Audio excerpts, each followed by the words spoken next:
The card slid across the counter, its surface worn and faded, like it had survived another lifetime. The guards chuckled, thinking it was a joke. One waved it toward the scanner, expecting nothing. But the moment it passed under the light, the air changed. A golden emblem erupted on the screen. The system froze. Then alarms, piercing, relentless. Every sound in the room died, except that shrill warning. What they mocked was never meant to be touched again. Outside, the morning was unnaturally still, the kind of quiet that comes before heat swallows the day. The VA medical facility stood in concrete uniformity, its beige walls soaking in the rising sun. A single truck rolled into the lot, parking in the far corner. The engine clicked into silence. A woman stepped out. Elena Vaughn, 54. Civilian windbreaker half zipped over a plain white shirt. Black boots scarred by deserts and dirt floors in places she would never name. Jeans patched at the knees, thick silver hair braided low, not for style, but for discipline. A measured limp gave her stride a steady rhythm. In one hand, a battered leather wallet. In the other, a sealed envelope marked in faded ink, Echo 0. Eyes only. She entered without hesitation. Country music played softly from a radio behind the check-in desk. Two young security guards manned the ID point, their posture dripping with boredom. Private Grant O'Connell handled the scanner like it was beneath him. PFC Drew Kinley leaned against the wall, coffee in hand, smirking at the sight of her. Elena placed the envelope on the counter, then set down the card. O'Connell lifted it to the light, laughing. "This thing's older than my dad." Kinley joined in. "What did you do?" "Dig it out of a time capsule." They didn't see Elena's eyes, not on them, but on the terminal. The guard turned the card over. No expiration. Red clearance strip. "What even is this?" he muttered. "That card gets scanned," Elena said, her voice calm and razor-sharp. "You'll wish it hadn't." Kinley nearly spilled his coffee, laughing. "Is that a threat, or just boomer poetry?" O'Connell grinned, swiping it lazily. The terminal blinked red, then chirped. "Unrecognized format." He started to hand it back. "Belongs in a museum." "Scan it again," she said. Something in her tone made him hesitate.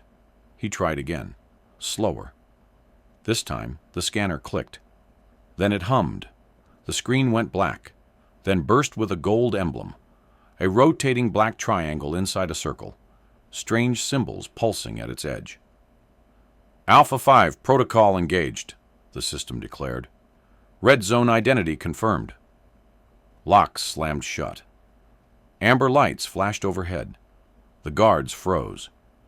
The technician sprinted down the hall shouting about archived war footage, and behind reinforced glass, another guard picked up a red phone.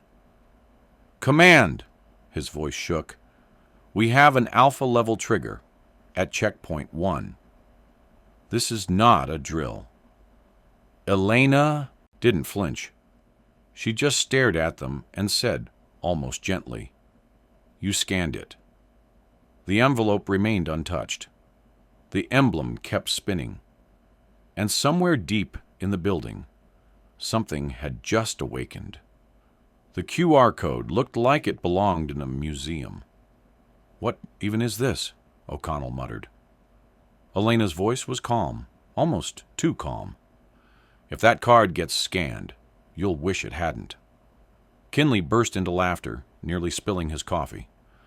"Is that a threat, or just boomer poetry?" O'Connell smirked. "Let's see if this ancient relic even powers the scanner." He slid it under the reader with a dramatic flourish. The red light blinked twice. "Unrecognized format.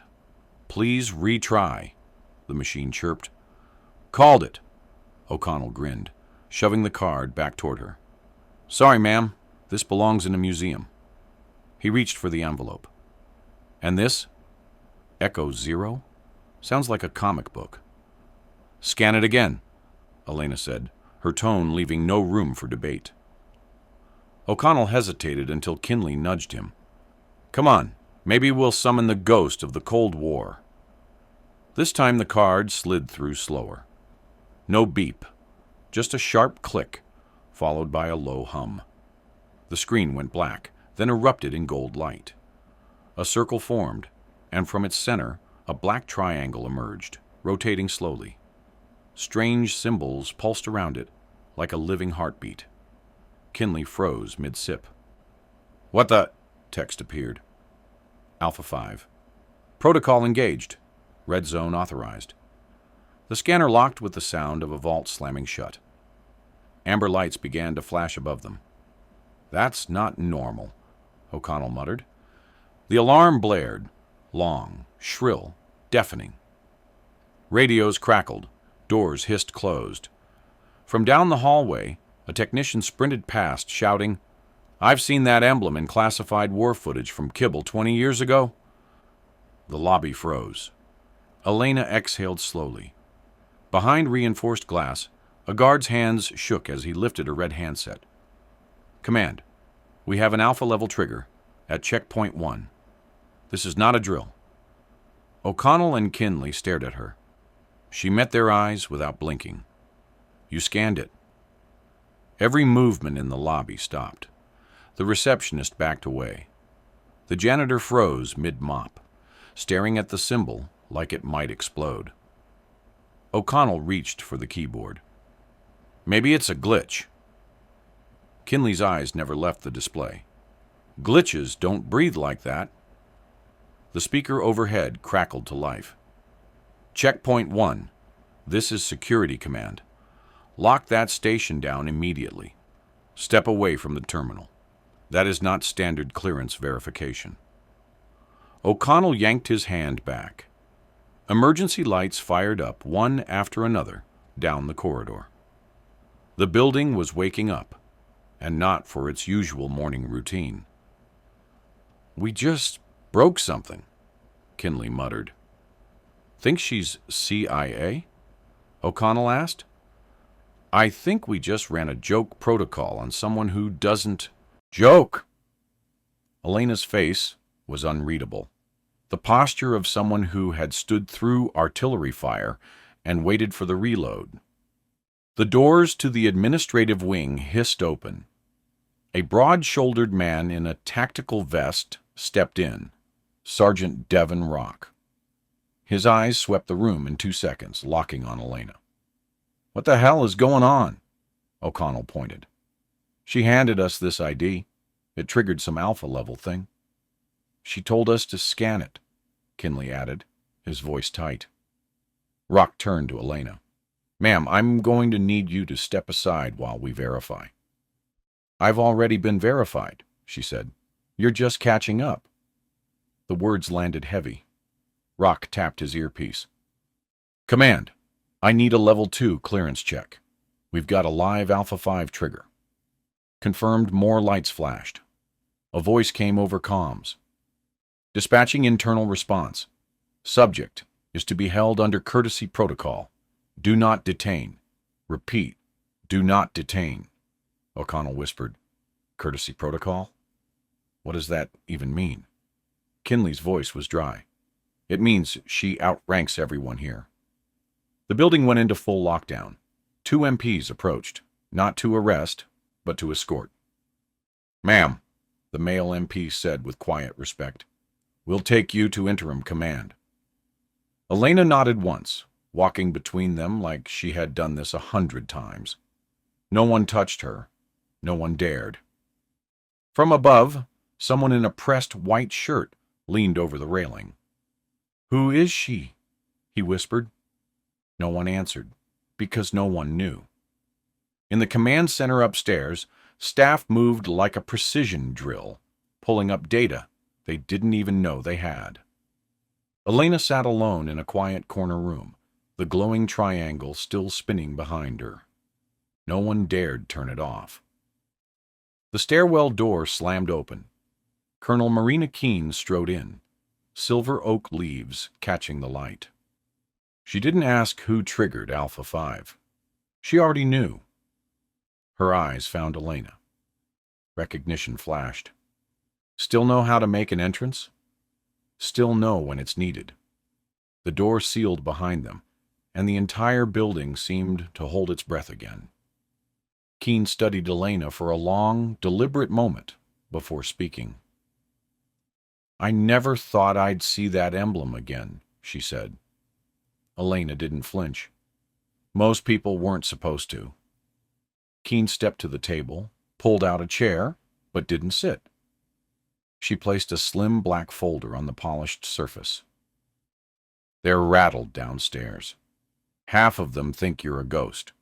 The other half think you're a legend they were told to forget. That's because they were taught to forget." Keene opened the folder. The top sheet was more black ink than text, nearly every line redacted. In the corner, handwritten in small, precise script, Echo 0. Reactivated. "I thought they shut the program down." "They tried," Elena said. Keene sighed, finally lowering herself into the chair. Her eyes scanned Elena's face for fatigue, bitterness, regret, anything. But she found only calm. "You knew exactly what would happen when you scanned that card." Elena nodded. "It was time." "For what?" Keene asked. "To remind them that some clearances don't expire just because memories do."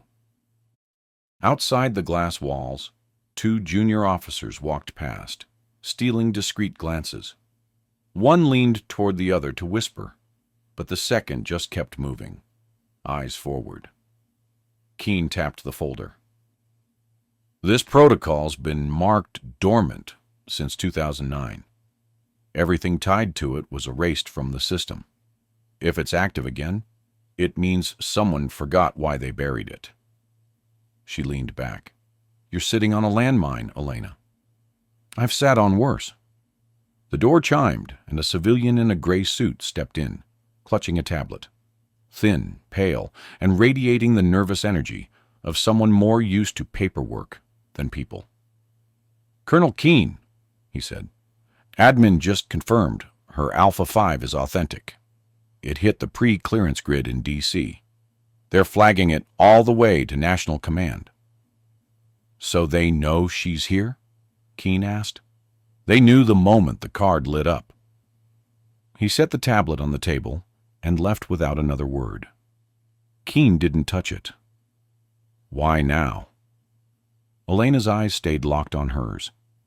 "Because someone downstairs laughed and scanned something they shouldn't have. They needed to remember what respect looks like." Keene paced the room. "You could have walked in with a federal escort. Called me ahead of time. This was theatrical." "No," Elena said. "This was tactical."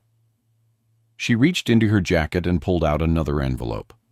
Not the battered one marked Echo 0, but a fresh one sealed in crimson ink, stamped with 4 command eyes only. Keene eyed it cautiously. "Am I going to regret reading that?" "You'll regret not reading it," Elena replied without hesitation. Keene sat again, broke the seal, and read. Once. Twice. She didn't speak. Outside the glass, one of the junior officers caught sight of her expression and quickly moved out of view. Keene slid the paper back into the envelope. Who else knows? "No one," Elena said, "but someone will try to find out." Silence settled between them, broken only by the faint hum of the emblem spinning on the wall display. "You're going to bring the whole thing back online," Keene murmured. "It never went offline," Elena replied. "They just stopped looking." From the hallway, a voice called out. An aide entered without knocking, looking rattled. "Colonel, there's someone here from the oversight office. They weren't on the schedule." "Send them up," Keene said. "But stall. I need 5 minutes." When the aide left, Keen turned back to Elena. "You've started a fire." "I lit a flare," Elena corrected. "It's not my fault if the whole forest was dry." Keen's lips curved into the faintest dry smile. "I missed you." "You never had to," Elena said. The emblem pulsed brighter on the wall. Keen moved to the door. "Let me handle the suits. You stay here. No more surprises today." She paused before leaving. "Whatever's in that envelope, they'll want proof, details, a chain of custody. Are you ready for that?" "I've carried it long enough." Keen left. Elena remained in her chair, alone, but far from unnoticed.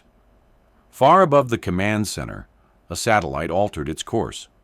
Far below, in a secure server that hadn't been touched in 12 years, a black file opened.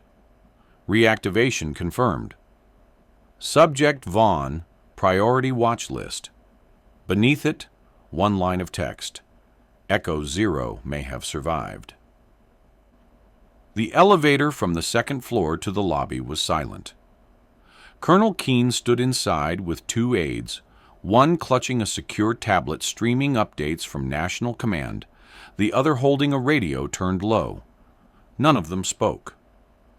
When the doors opened, Keen walked through the facility with the kind of presence that parted hallways and silenced conversations. Upstairs, Elena stayed in the glass-walled room, eyes fixed on the emblem's silent rotation. She hadn't moved. She didn't need to. The ripple effect was already underway. In the security wing, Sergeant Devon Rock reviewed perimeter logs. No physical breaches. But network traffic had spiked since the card was scanned. 3 agencies had queried the same clearance code in under 10 minutes. "They're sniffing," Rock muttered. "They shouldn't be able to," an analyst said. "That system was air-gapped." Rock's gaze shifted to the camera feed showing Elena. She didn't come to be found. She came to be seen. At the main entrance, a black SUV rolled to a stop. Diplomatic plates. 2 men emerged, one in a sharp navy suit and mirrored sunglasses, the other with a briefcase chained to his wrist. Without a word, they walked past the front desk. From the far end of the hall, O'Connell spotted them. "That's DC," he muttered to Kinley. "Not VA command." Kinley didn't answer. He hadn't spoken much since Elena left the checkpoint. Back in the command center, Keen stood at the window, arms crossed, watching encrypted feeds roll in. The golden-black emblem flickered briefly on one screen before vanishing under layers of redaction. The door opened behind her. "Colonel Keen," the man in the navy suit said. "We're here to debrief the subject." "She's not a subject," Keen replied. "She's a former operative with active legacy clearance. You'll speak to her with respect." "We'll need full access to the Echo file, the envelope she brought, and the surveillance feed," he said. "We'll also be taking her to Andrews for containment and review." "You're not taking her anywhere," Keen said. "She activated Alpha 5. That puts her under federal custody." "No," Keen said evenly. "That puts you under advisement. The moment that emblem lit up, this building became her jurisdiction." "Are you defying a direct order?" "I'm reminding you what Alpha 5 means. You don't outrank it. You report to it." The man's aide cleared his throat. "Ma'am, we just need to verify the contents of the envelope she submitted." "You can view it," Keen said, "but nothing leaves this room." They followed her into the conference space. Elena stood as they entered. "Miss Vaughn, the man began. "I know who you are," Elena cut in, "and I know your clearance. Don't waste our time." He stopped, then nodded. "Understood." Keen opened the envelope and placed the document on the table. The men leaned in. Their expressions shifted twice. "This is live. the aide said. Yes, Elena answered. Then we're not prepared, the man admitted. You never were, Elena said. Beneath the facility, in a sub-level data center, a retired systems engineer was pulled from his farewell party. His job, decrypt a server backup from 2007, the file name, Orion Crossfire. Only. It was a file no one expected to surface again, filled with mission logs, names, coordinates, and a grainy feed from a desert compound. In the footage, Elena's voice came through the radio, calm even under fire. Echo 0. Mark all hostiles. I'll take the shot. End transmission. After reviewing the evidence, Colonel Keene dismissed the federal men. They left with nothing, no copies, no photos, only the weight of what they had read. Elena stayed seated. Keene walked her to the hallway. They're going to ask for you again, she said. Elena simply nodded. Let them. You still think you have more to give? No, Elena replied, but I have more to say. Outside, the sky brightened. Birds passed over the parking lot, unaware that inside those walls, something had shifted. In a distant military office, a red banner flashed, Alpha 5 Priority Review. Hundreds of miles away, a general unlocked a drawer and pulled out a file untouched for 13 years. On the cover, Elena Vaughn. Inside, a photo from the aftermath of a mission no one ever admitted happened. Dust, blood, and eyes sharp as steel. He studied it for a long time, then picked up the phone. Get me the Joint Chiefs. We have a problem. Or maybe a solution. Within the hour, they met deep beneath the Pentagon, in a sealed room with no windows and a single red light above the door that read, Secure.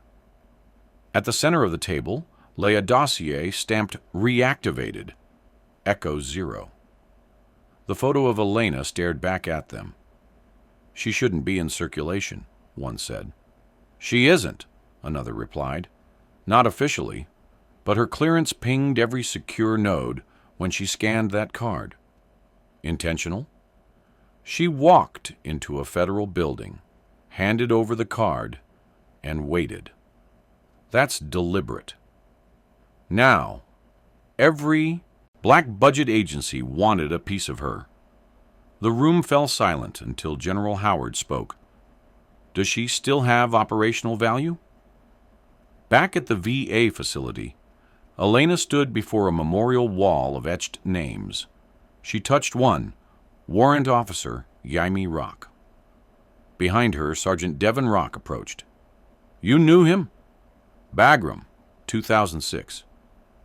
My uncle, Devin said. He only ever spoke about one woman on his team. Called her the ghost who walked. Elena smiled faintly. He was the only one who could make me laugh during debrief. Why now? He asked. Because forgetting has a cost, and some debts are long overdue. Upstairs, Keene was on a secure line. They'll push for retrieval. A voice on the other end replied, If they push too hard, they'll reawaken more than just her. She's not looking to fight, Keene said. She's looking to remind. That's what makes it dangerous. Elsewhere, Security Officer Kinley replayed the scanner footage the moment everything changed. Think she'll stay? O'Connell asked. Kinley didn't look away from the screen. You think she ever really left? Later, Elena entered a quiet room. 3 folders waited on the table, all marked Top Secret. Keene joined her. They want to know what you remember. I remember enough. You'll be debriefed, scrutinized. I've been through worse. Do you want to do this again? But I will, if it stops someone else from carrying what I survived. Through a 2-way glass, a lieutenant asked, Who is she, really? The reply was low. She's the kind of story we stopped telling, because we weren't ready for the ending. By afternoon, Elena walked out into the sunlight. Same boots, same braid, same presence. She didn't say goodbye. She didn't need to. Somewhere deep in the Pentagon, Echo 0 blinked green. Reactivation complete. Phase 2. Awaiting initiation. It began with an envelope, hand-delivered to an unlisted address in Santa Fe. Inside, a one-way boarding pass to Washington, D.C., a black lanyard, and a note in a familiar hand. Phase 2 begins. You still have time to say no. Elena packed without hesitation. 2 days later at Dallas International, she stepped off a private terminal ramp. Waiting for her, Agent Rowan, Department of Defense Internal Security. Where? She asked. Site Gray. That still exists? It does now. Buried beneath an abandoned weather station in the Virginia woods, Site Gray was once a Cold War relic. Now, it hummed with new life. Guards with no rank insignia stood watch. Inside, Elena walked hallways that smelled of fresh paint and old ghosts. Rowan stopped at a set of reinforced doors. They'll want to debrief you. They already did. This is different. The doors opened into a circular chamber. 5 shadowed figures sat at the table. You understand what Phase 2 entails, one began. I understand what you think it entails. And what do you believe? I believe this country remembers what it wants and buries what it can't face. I'm here because something has clawed its way back from the dirt. Are you willing to serve again? That's the wrong question. Then what's the right one? Are you ready for what I remember?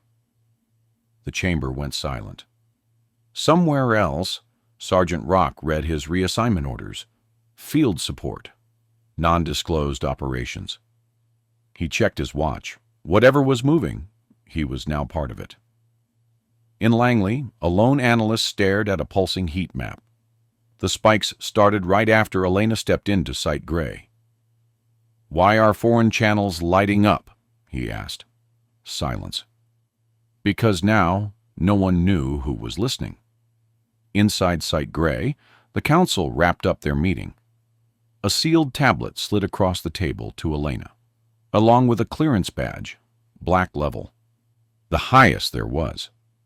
She didn't ask questions. She just nodded and walked out, where Rowan waited in the hallway.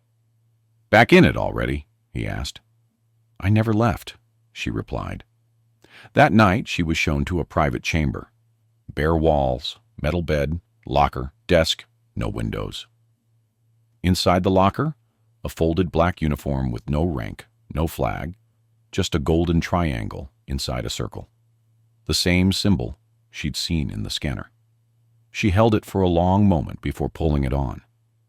In a nearby briefing room, a projector flickered to life. Photos, names, coordinates. The voice in the room made it clear. This wasn't a foreign enemy. It was something forgotten. Old experiments. Abandoned programs. Echo 0 was never just a team. It was a firewall. By morning, Elena stood in a massive hangar. Rows of covered equipment surrounded her. 6 young operators waited quietly. They watched her like they were meeting a legend. You're her, aren't you? One asked. She nodded. We read about Echo. Thought it was just a myth. Then you haven't read enough, she said. And then she told them the words that would echo through Site Gray. We don't fight to be remembered. We fight so others never have to be. Phase 2 had begun. Echo was awake. The walls whispered of old battles, scars of bullets, faded scorch marks, and a half-burned map were all that remained of the missions fought here. The team stepped into the heart of the facility, the core. In the center stood a silent data hub, like some dark altar from another age. Then, without warning, it flickered to life. User recognized Vaughn, Elena. Accessing archive. Weapons rose instantly, breaths tightened. The screens came alive, spilling tactical layouts, satellite maps, and shadowy video feeds. Then one phrase appeared again and again: Project Scion. "Wasn't that sealed?" Rowan asked. "It was," Elena replied, eyes locked on the data. "Which is exactly why it's showing up now." A grainy interrogation video loaded. The face was unmistakable. "That's General Cade," the recruit muttered. Elena's tone turned heavy. "And this is what he was never supposed to remember." The lights died. Emergency red flooded the room. "Shields down!" Ash barked. "We've been breached. External relay." "Evac, now!" Elena ordered. But before they could move, the feed shifted again. A new face. Scar over the temple. Not Cade. Worse. Rowan's voice fell to a whisper. "That's Paladin." Elena froze. "I buried him." The man on the screen smiled. "You did. But Echo always digs deep, doesn't it?" Explosions thundered from above. The upper levels were collapsing. Someone wanted Kilo 7 erased. The team escaped through a maintenance shaft. Elena was last to leave, pausing for one final glance at a place that had once been safe, now poisoned. Back at Delta 9, a new map glowed on the wall, red pulses flaring across 4 quadrants. "They know we're active," Rowan said. "They always knew," Elena whispered. "Now they're getting ready to erase us again."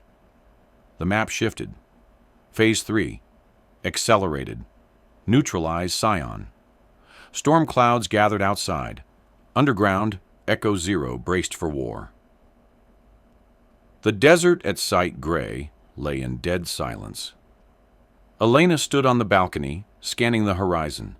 The light wasn't natural. It came from high orbit. She could feel the crosshairs on her. Inside, the war room buzzed. Screens flashed red. Names vanished from records. Files were being rewritten in real time. The digital war had begun. Rowan entered quickly.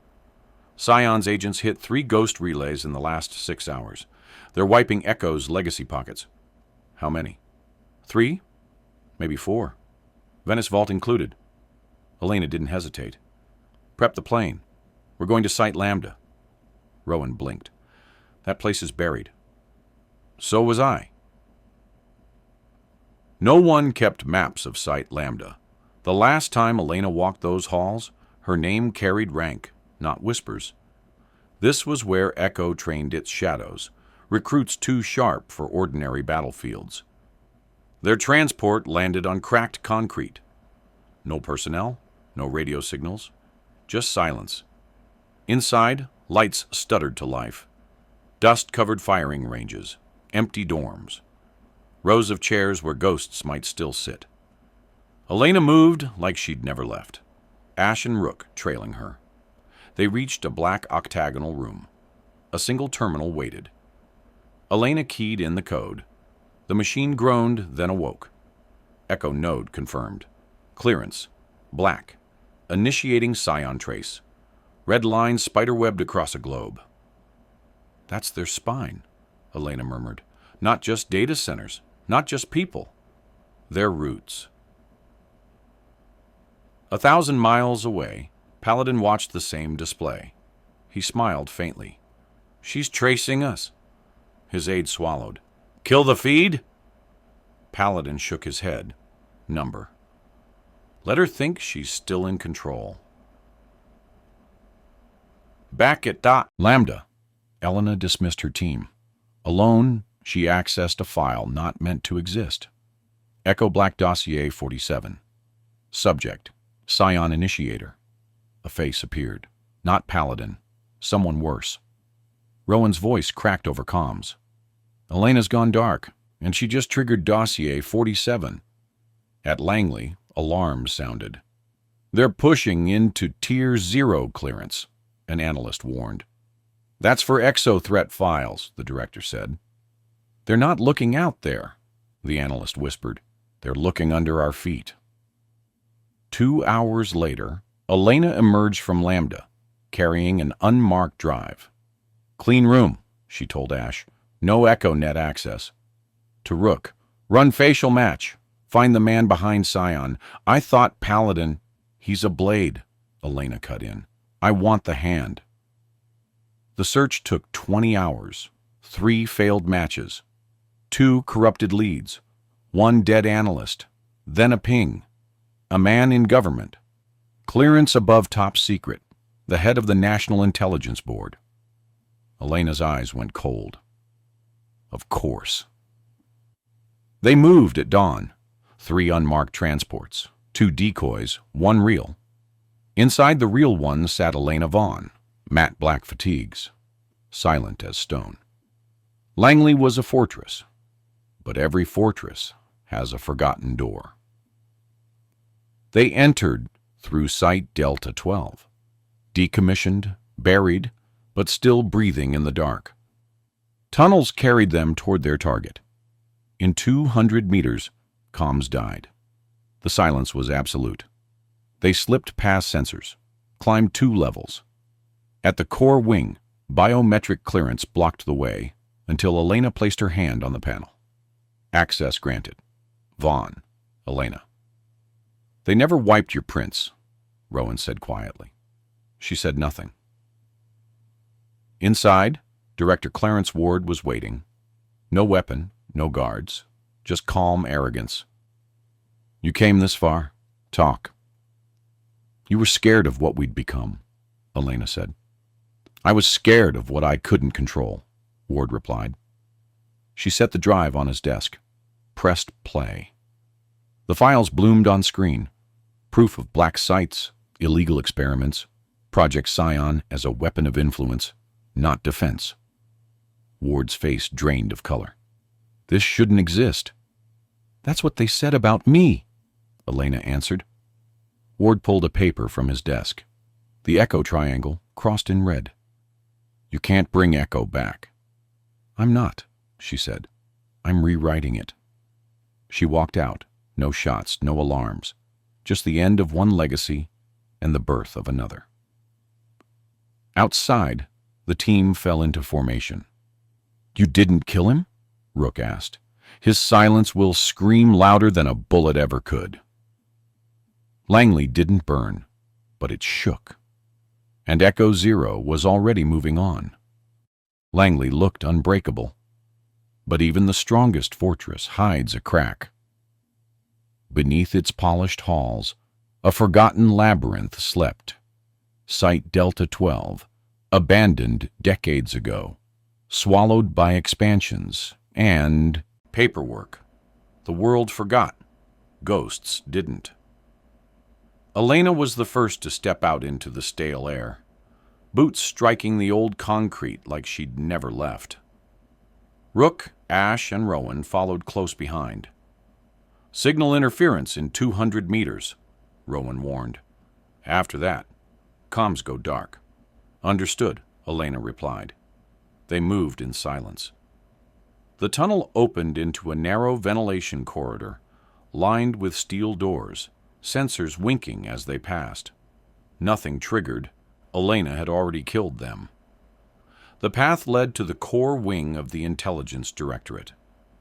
2 floors up, behind reinforced glass and biometric locks, sat the man who had signed the death warrant for Echo, Director Clarence Ward. At that moment, Ward was watching classified footage, Delta 9's burning ruins, and over it, the pulsing gold emblem of Echo. He leaned back, whispering to himself, I should have buried her deeper. A knock at the door. Sir, breach on sublevel, an aide stammered. Internal, from an inactive sector. Ward's eyes narrowed. Seal the core wing. Too late. Elena's team emerged from the lift shaft, fast and surgical. Rook dropped the guards with non-lethal shots, Ash killed the cameras, and Elena slipped through the shadows. They hit the final corridor, biometric lock. Elena placed her hand on the scanner. Access granted. Vaughn! Elena! Rowan breathed. They never wiped your prints. Ward didn't run. He didn't reach for a weapon, just gestured at the chairs. You came this far. Sit. Inside, the air was heavy. They told me you died in Beirut, Ward said. I almost did. And I read the report you signed, killing the program. You know why? You were afraid of what we'd become. No, Ward said quietly. I was afraid of what I couldn't control. Elena set a drive on his desk. Then you'll understand this. She pressed play. Screens lit up with footage of black sites, human experiments, and Project Scion, not as defense, but as a weapon of influence. Ward's calm broke. This can't exist. They said the same about me, Elena replied. Ward handed her a paper marked with the echo symbol, slashed in red. You can't bring it back. I'm not bringing it back, she said. I'm rewriting it. She left him alive. Extraction? Rook asked. Clean, Elena said. You didn't kill him? Rowan asked. His silence will scream louder than a bullet. The convoy cleared Langley's airspace under dark clouds.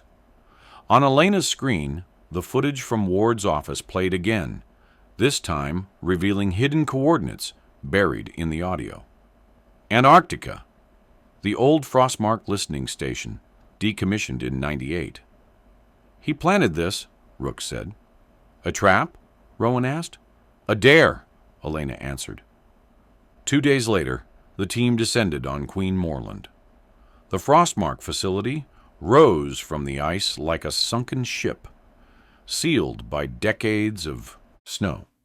The hatch resisted until Echo credentials unlocked it.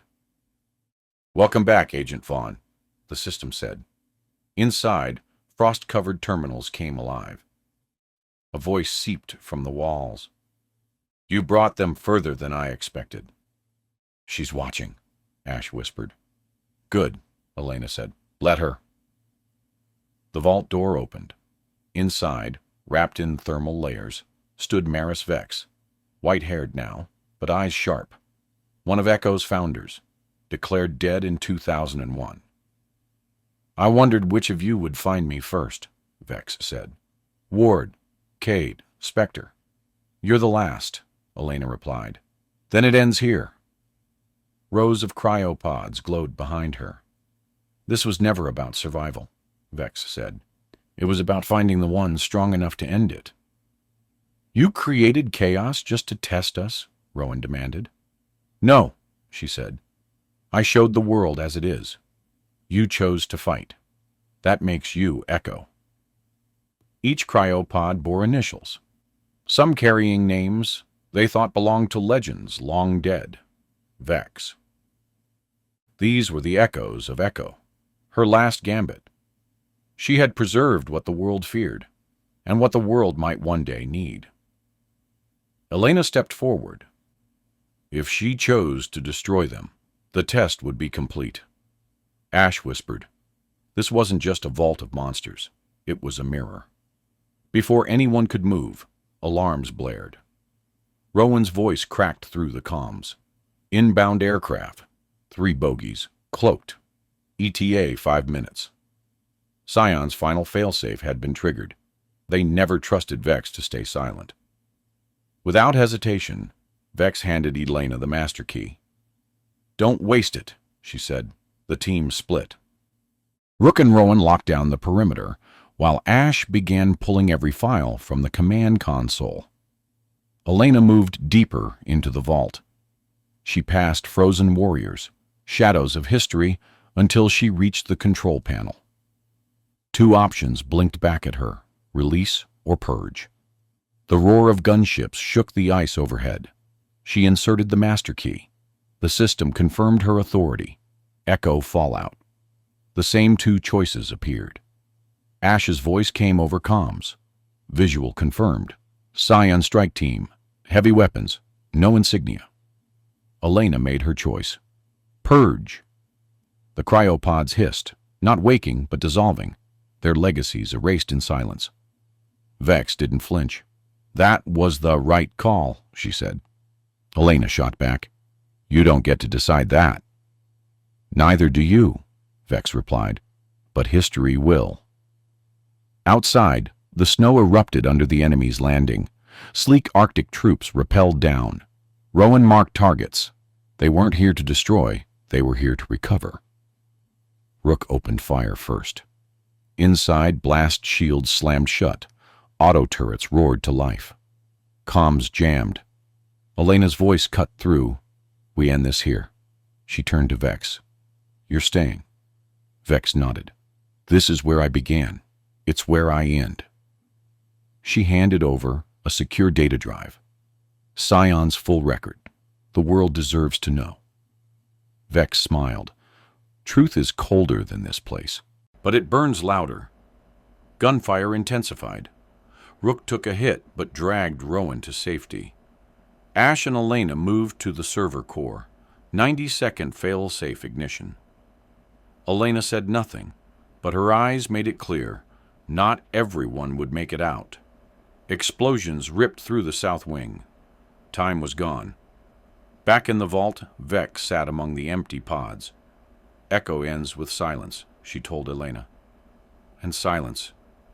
Echoes, Elena replied, before leaving. Ash stayed behind, sealing the blast doors. You go. I'll be the firewall, she said. Elena tried to protest, but Ash was already locking her out. Elena reached the surface. Scion troops closed in from both sides. Rowan detonated the final charge.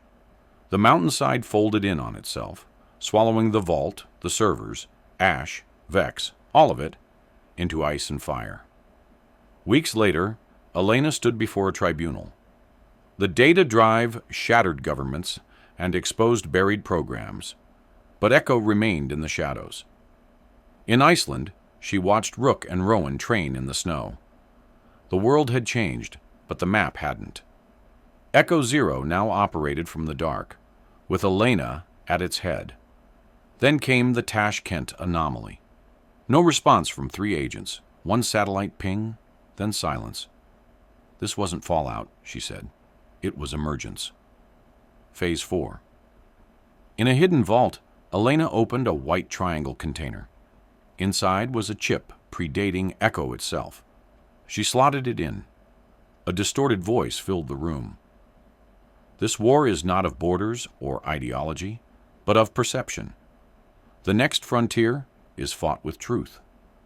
Then Ash's recorded voice, if you're hearing this, we failed. Or maybe we won. Protocol Mirrorfall initiated. Elena ordered the ghost teams ready. And somewhere, a child opened a dusty box marked Exo Sign. Inside, photographs of people who never existed, wounds that never happened. A whisper. Phase 4 is not coming. It's here. Elena stood in the frost, watching the sun rise. Behind her, the Echo insignia was whole again. Beneath it, one word. Listen. You thought it ended with a scan. You thought the story stopped when her ID lit up. But this silence, it's only the beginning. The thing they laughed at should have stayed buried forever. And yet, here it was, back in the open.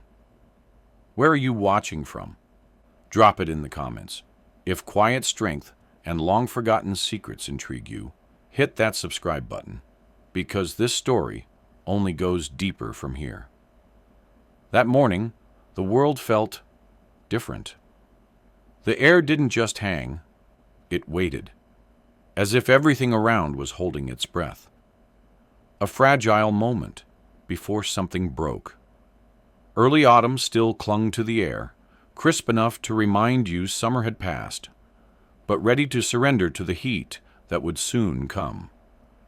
The VA Medical Center stood in rigid silence, its beige concrete walls soaking in the sun's first light, already promising a warmer day. The parking lot was mostly empty. Only one truck rolled in, slow and deliberate, pulling into a visitor's spot. Its engine ticked into silence. From it stepped a woman who didn't move like the others who came here. Her presence was sharp but quiet, like a shadow that refused to vanish. Elena Vaughn, 54.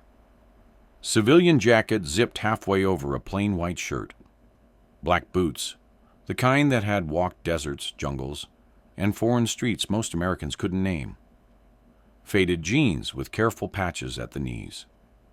Silver hair, thick and neat, braided low, not for style, but for discipline.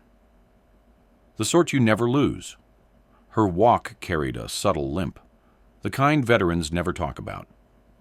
Not the kind that slows you down, more like a silent metronome, adding its own rhythm to her steps. In one hand, a weathered leather wallet.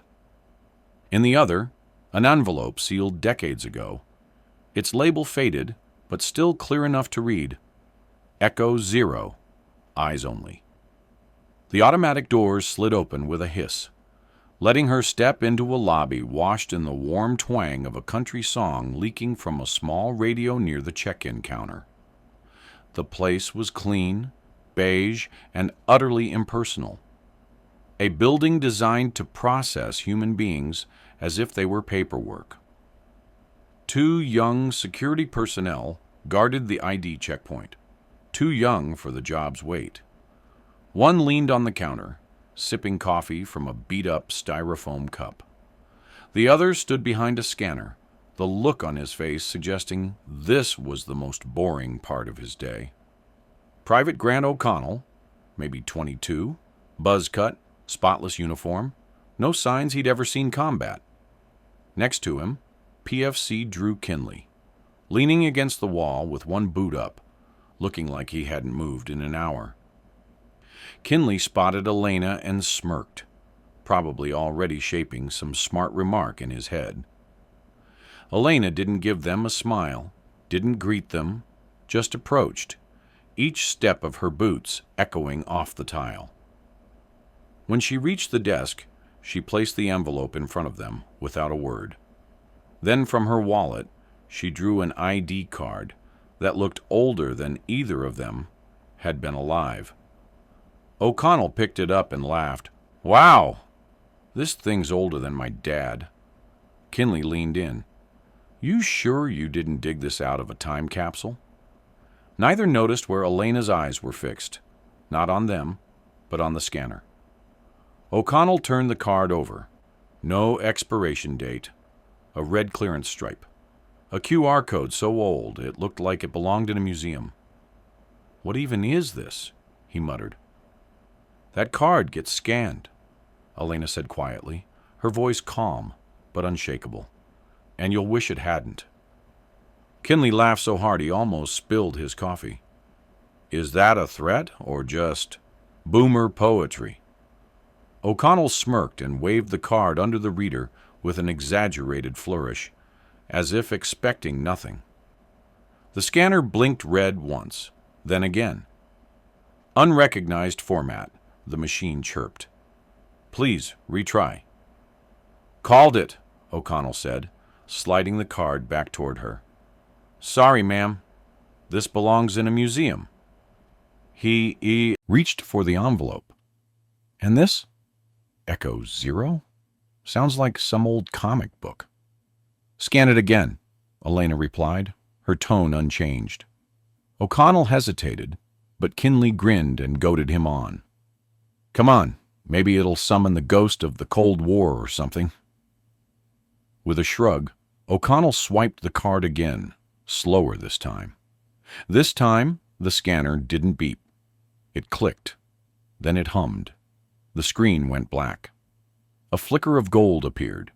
Slowly, a black triangle began to rotate inside a glowing circle, strange encrypted symbols pulsing around its edges like a heartbeat.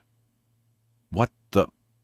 Kinley whispered, coffee frozen halfway to his lips. Text appeared on the screen.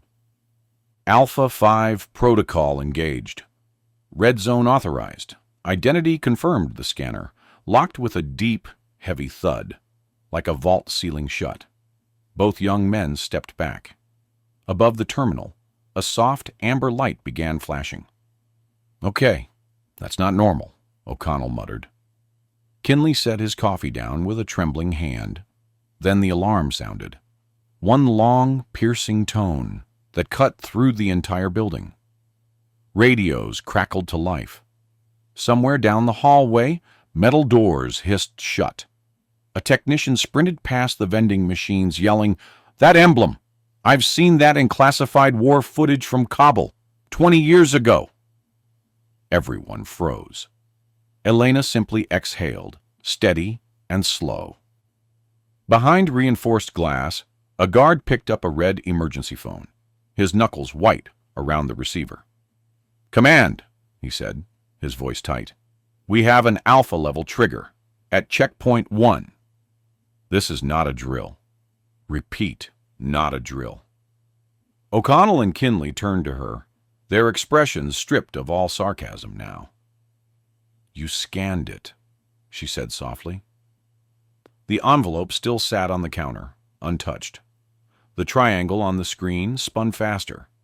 And somewhere in that building, doors were unlocking that had been sealed for decades.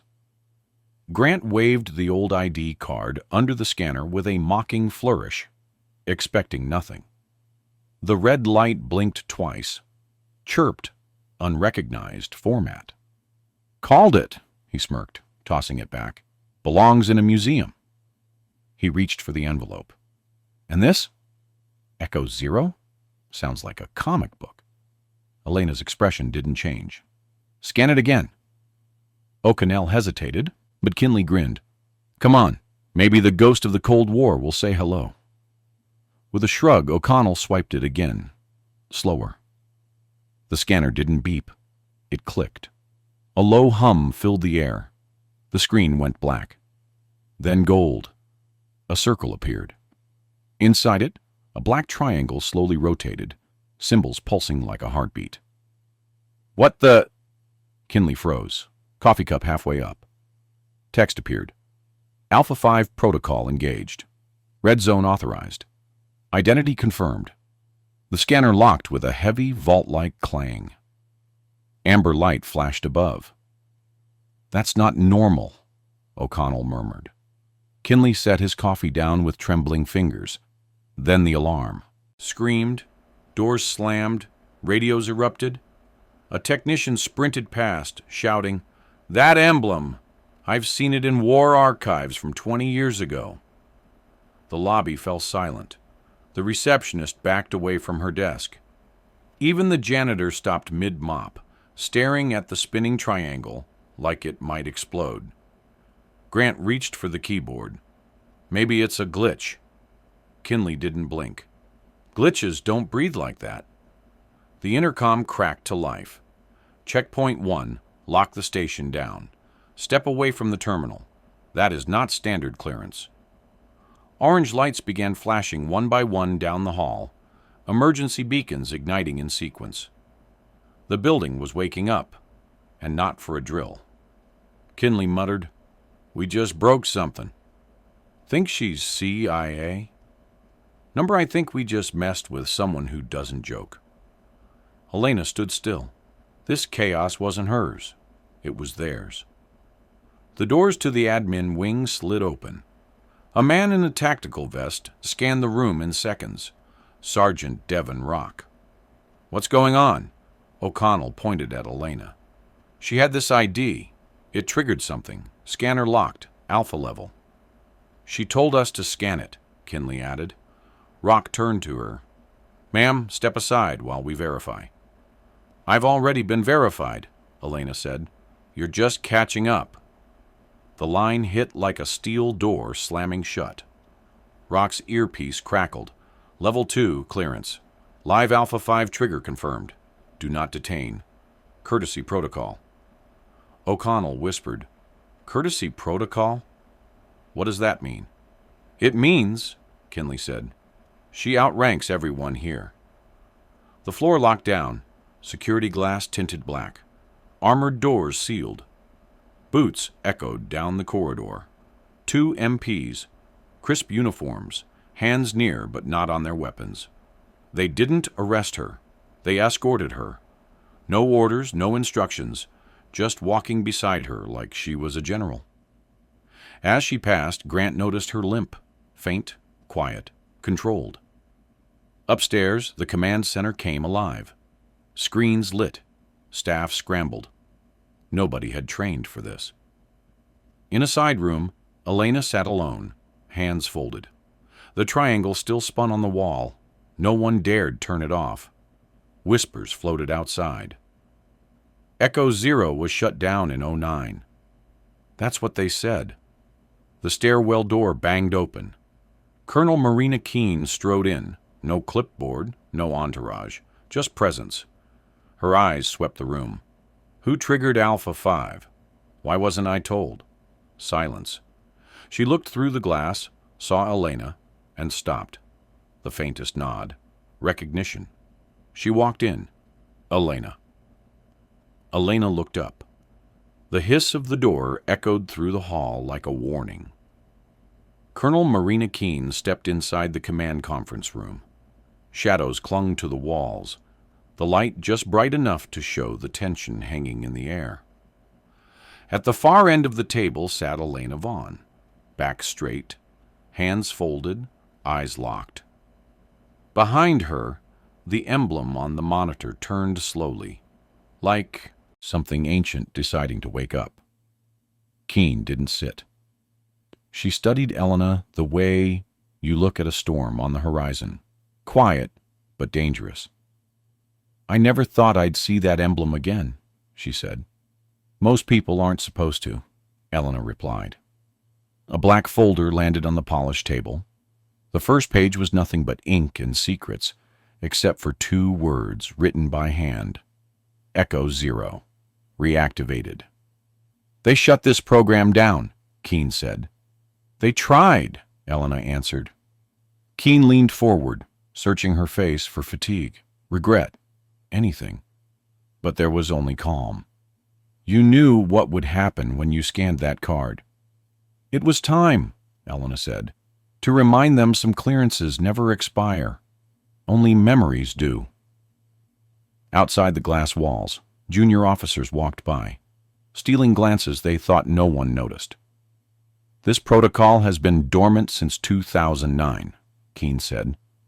If it's live again, someone forgot why they buried it. You're sitting on a landmine, Elena. I've sat on worse. A civilian in a gray suit stepped in, nervous, holding a tablet. Ma'am, her Alpha 5 is authentic. It's already pinging National Command. So they know she's here? Keene asked. They knew the moment the card lit up. Why now? Keene pressed. Because someone downstairs laughed and scanned something they shouldn't have, Elena said. They needed a reminder of what respect looks like. Keene's eyes narrowed. You could have called ahead, walked in with an escort. No, Elena said. This wasn't theatrical. It was tactical. She pulled a sealed envelope from her jacket, stamped for command eyes only. Am I going to regret reading this? Keene asked. You'll regret not reading it, Elena said without hesitation. Keene opened it, read once, then again. Outside, an officer caught the look on her face and quickly walked away. Who else knows? No one. But someone will try to find out. Keene's voice dropped to a whisper. You're going to bring the whole thing back online. It never went offline. They just stopped looking. An aide appeared at the door. Colonel, oversight's here. Not on the schedule. Stall them, Keene ordered. I need 5 minutes. You've started a fire, Keene said. I lit a flare, Elena replied. If the forest was dry, that's not my fault. Keene almost smiled. I missed you. You never had to. The emblem on the monitor pulsed brighter, like it could hear them. Far above, a satellite shifted its orbit. Far below, a black file woke from a 12-year silence. Reactivation confirmed. Subject Vaughn, priority watch. And one final line. Echo 0 may have survived. Kinley sat slouched on the bench, clutching a paper cup of coffee gone cold. O'Connell nudged him, eyes fixed on the horizon. That's D.C., he muttered, not Virginia Command. Kinley didn't respond. He'd barely spoken since Elena stepped through the checkpoint. Inside the command room, Keen stood by the window, arms folded, watching the encrypted feeds strobe across the wall monitor. For a brief moment, the golden black emblem appeared, rotating with mechanical precision before vanishing under layers of redaction. The door swung open. A man in a Navy suit strode in. "Colonel Keen, we're here to debrief the subject." "She's not a subject," Keen said flatly. "She's a former operative with active legacy clearance. You'll speak to her with respect." The man didn't blink. "We'll need the echo file, the envelope she brought, and the full surveillance feed. We're also taking her to Andrews for containment." "You're not taking her anywhere," Keen replied. "She activated Alpha 5. That puts her under federal custody." "No," Keen said, stepping forward. "That puts you under advisement. The moment that emblem lit up, this building became her jurisdiction." A pause hung heavy between them. "Are you defying a direct order?" the man asked. "I'm reminding you what Alpha 5 means," Keen said. "You don't outrank it. You answer to it." The aide with the briefcase cleared his throat. "Ma'am, we're here to verify the envelope's contents."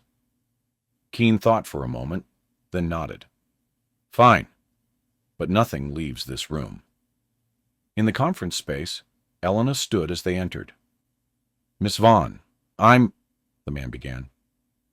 "I know exactly who you are," she cut in, "and I know your clearance.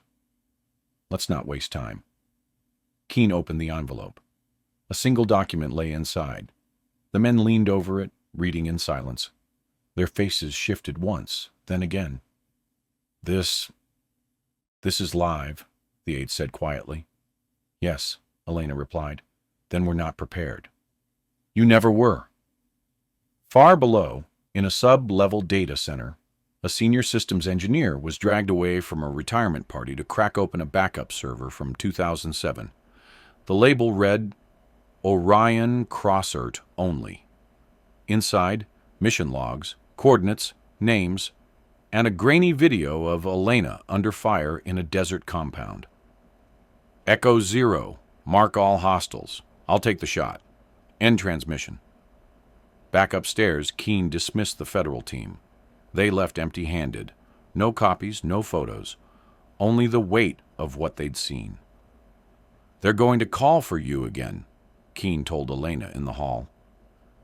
Elena's eyes were steady. "Let them. You still think you have more to give?" "No," Elena said, "but I have more to say." Outside, dawn was breaking.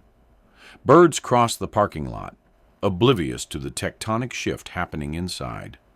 Somewhere, a red banner flashed on a distant monitor.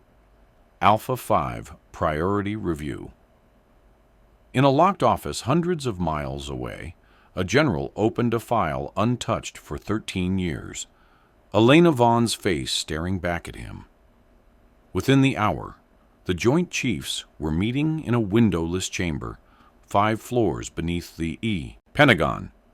On the table, a dossier stamped Reactivated, Echo 0.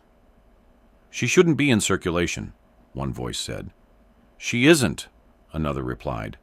"Not officially, but her clearance pinged every secure node in the system. Intentional? She walked in, handed over the card, and waited. That's deliberate." General Howard drummed his fingers. "Every black budget agency wants her now. Does she still have operational value?" Back at the VA facility, Elena stood before the memorial wall. Hundreds of etched names stared back at her. Her hand rested on one, Warrant Officer Jaime Rock. Sergeant Devin Rock stepped up quietly. "You knew him?" Elena nodded. "Bagram, 2006. "My uncle," Devin said. "He never spoke much about deployments, only that a woman on his team saved them more than once. Called her the ghost who walked." Elena's lips curved faintly. "He could make me laugh during debrief." He always spoke your name with respect, Devon said. They stood in silence until he asked, "Why now?" Elena's answer was quiet. "Because forgetting has a cost, and some debts are long overdue." Upstairs, Keene spoke on a secure, off-record line. "They're going to push for retrieval," she said. "I know," came the gravelly reply. "But push too hard, and they'll wake more than just her." "She's not here to fight," Keene said. "She's here to remind. That's what makes it dangerous." At the outer post, Kinley sat alone, sleeves rolled, hands trembling as he watched the emblem loop on a small screen. The moment the scanner lit, the moment everything changed. O'Connell dropped into the seat beside him. "You all right?" Kinley shook his head, still processing. "I think I just laughed in the face of a nuclear warhead," and walked away. O'Connell didn't reply, just handed him a bottle of water. "You think she'll stay?" Kinley asked. O'Connell's eyes stayed fixed on the monitor. "You think she ever really left?" In the lower wing, Elena stepped into a silent observation room. 3 folders sat on the table, each marked Top Secret, each bearing a different seal. She pulled out a chair. Keene entered, closing the door behind her. "They want to know what you remember," Keene said. "I remember enough." "You'll be debriefed, interviewed, picked apart." "I've survived worse." Keene hesitated. "Do you want to do this again?" "Number. But I will, if the alternative is handing this weight to someone else." Through the two-way glass, a young lieutenant studied her. "Who is she?" he whispered. The answer came low. "She's the kind of story we stopped telling, because we weren't ready for the ending." Later, Elena stepped out into the sunlight. Same boots, same braid, same presence. No goodbye. She didn't need to. Everybody knew she wouldn't be forgotten. Deep inside the Pentagon archives, a green light blinked on. Echo 0. Reactivation complete. Beneath it, a second line. Phase 2. Awaiting initiation. It began with a plane ticket. A hand-delivered envelope to an unlisted address outside Santa Fe, sealed with a gold emblem. Elena opened it without ceremony. Inside, a one-way boarding pass to Washington, D.C., a black lanyard without insignia, and a note written in a hand she recognized instantly. "Phase 2 begins. You still have time to say no." She folded the paper, slipped it into her jacket, and started packing. Dallas International Airport. 2 days later, Elena stepped off the private terminal ramp. No luggage, same windbreaker, same boots. Waiting was a man in civilian clothes with a military posture, short-cropped hair, steel eyes, a badge clipped to his belt. "Elena Vaughn," she said. "Agent Rowan," he replied. "Department of Defense, Internal Security. I'll be escorting you." "Where?" "Site Gray." She arched an eyebrow. "That still exists?" "It does now." Site Gray, a Cold War relic buried beneath a decommissioned weather station in the Virginia woods. Mothballed for decades, stripped bare, erased from the books. Now, alive again. They drove in silence. At the perimeter, guards without ranks scanned clearance badges that glowed blue. Cameras blinked silently as they passed. Inside, the air smelled like fresh paint laid over old ghosts. At a pair of thick steel doors, Rowan stopped. "They'll want to debrief you first." "They already did." He gave a faint smile. "This is a different kind of room." The doors opened. A circular chamber, monitors on every wall, 5 figures seated in shadow. "Miss Vaughn," the one in the center began, "you understand what Phase 2 entails. I understand what you think it entails. And what do you believe? I believe this country remembers what it wants and buries what it can't face." I'm here because something's clawed its way back from the dirt. A pause. Are you willing to serve again? That's the wrong question. Then what's the right one? Are you ready for what I remember? The room went still. Meanwhile, at the VA facility, Sergeant Rock received a sealed reassignment order. Field support, non-disclosed operations, temporary clearance elevation. He read it twice, checked his watch. Something big was moving, and he was in it now. In Langley, an analyst stared at a heat map, pulsing since Elena's arrival at Site Grey. Why are foreign channels lighting up? No answer. Because no one knows who's listening anymore. The council ended the session. Elena received a sealed tablet and a clearance badge, level black, the highest there was. She didn't ask what was on the tablet, just nodded and walked out. Rowan was waiting. Back in it already. I never left. That night she entered her quarters. Spartan, functional, no windows. Inside the locker was a folded black uniform. No rank, no flag. Just a golden triangle inside a circle, the same emblem from the scanner. She stared for a long moment, then put it on. In a briefing room nearby, a projector lit the wall. Photos, names, coordinates. The new threat wasn't foreign. It was forgotten. Dormant units, old experiments, abandoned programs. Echo Zero had never just been a team, it was a firewall. By morning, Elena stood in a vast hangar, rows of unmarked equipment beneath heavy tarps. Behind her, 6 young operators gathered, skilled but green. One stepped forward. You're her, aren't you? She nodded. We read about Echo. Thought it was a myth. Then you haven't read enough. The room fell silent. Then Elena spoke the words that would echo through the halls of Site Grey. We don't fight to be remembered. We fight so others never have to be. Across the compound, status lights turned green. Phase 2 had begun, and Echo was awake. The alert didn't roar into life. It slipped in quietly, like a shadow under the door. Elena Vaughn was finishing her second cup of black coffee when her tablet lit up beside the bed.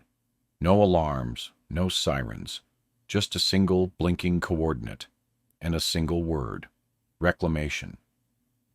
She stared at it long enough to feel the temperature in the room change. Then she stood. Her movements were efficient, unhurried, but deliberate. The kind of calm that meant she'd been here before. She dressed in the same black uniform she always wore. No medals, no rank markings. Only the gold triangle stitched into her left shoulder. A symbol the world had stopped using, but never really forgot. Outside, 6 recruits stood in formation. They knew by now Vaughn never waited, never repeated herself, and if you weren't ready when she moved, you'd be left behind. In the clearing, a matte black tilt rotor waited under the skeletal outline of early morning trees. The rotors turned lazily, whispering against the cold air. Agent Rowan was already there, leaning on the boarding ramp, scanning the tree line as if it might blink. Delta 9? Elena asked. He nodded once. NSA relay facility, officially dormant since 2008. But last night we caught a ghost signal. Encryption's a match for Echo Legacy. Signals coming from outside the perimeter, not inside. Her jaw set. Show me. Rowan handed over a slim folder. The paper inside smelled faintly of ink and dust.